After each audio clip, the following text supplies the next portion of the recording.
This is Amos again. We are now at the bidding strategy homepage. Now, bidding strategy has been strategized to cover small project, large project, and medium-sized projects, and also broken down into commercial, residential, and institutional. And there's a reason for that. Most contractors that do small work are not very efficient at doing large work. Most contractors that do very large work are not very efficient at small work. Contractors that are very good in residential or even multi-residential are not necessarily very good in commercial or institutional, and vice versa.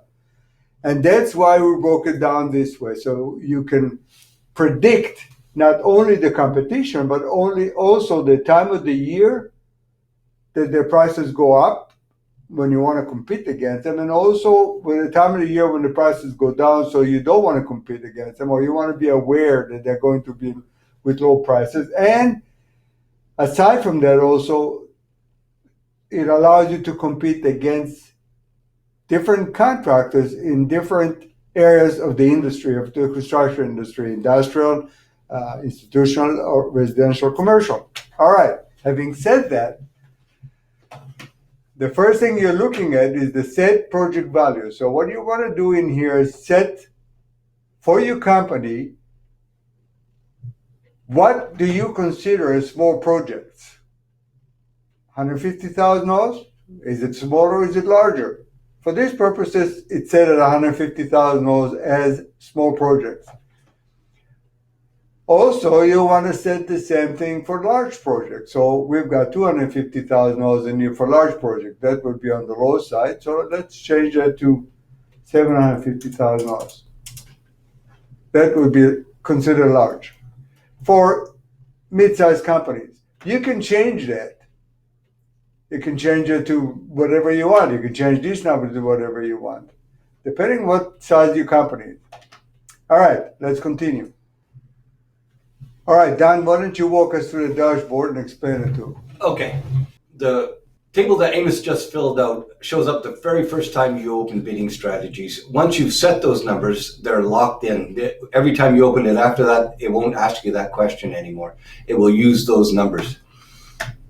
And you'll just open up onto this page right here as you see it. So it would be very important to put the right numbers in. That's right. So get it right the first time. I'm going to be talking in a minute about if you didn't get it right the first time, what you can do. But for the moment, just get it right the first time. Now, when we look at this home page, we see that there's a flow chart in the beginning, and each section of the flow chart is a button that will take you to a different spot in the bidding strategies module. We'll talk more about that as we go through the bidding strategies module. In the upper right, there's an instructions button. When you click on it, you get 3 choices for instructions. Online videos, which you're watching right now. PDF instructions, when you click on that, it opens a PDF that explains the entire bidding strategies module, and you can print it and put it in a book, or you can just read it on screen, whatever you prefer. And finally, in-program instructions. When I click on in-program instructions, it causes question marks to appear. Every time I click on a question mark, I get an explanation about an element on this page. This explains what drop-down menus do. This explains what the buttons do, and so on. And this one here is an overview of bidding strategies in general. Every time I go to a new page, there'll be a question mark in the upper right. When I click on it, I'll get more question marks, and so you can learn how to use bidding strategies with the in-program instructions. It's great. It's fantastic. It's really handy. When I click on that again, those question marks disappear. The final element is in the upper left. There's a drop-down menu. With the drop-down menu, I can save my work in bidding strategies. I can return home to Isaac, the main page. I can update. If we give you a newer version of bidding strategies, you can move all your information from the old version into the new version using that. And the final choice is reset. I was talking about what happens if you entered the numbers wrong. If you did, you can use the reset and you can re-enter the numbers, but only do that if you've entered the wrong numbers. Otherwise, just leave it the way it is. Don't change it, because the minute you change it, it throws off all the information you've entered so far. It'll lose all the history? Yeah, it'll erase all the history and just start from scratch. So don't change that unless you've made a mistake. And that's it for the homepage, Amos. Ready, Dan, thank you. We're ready to move to the next stage.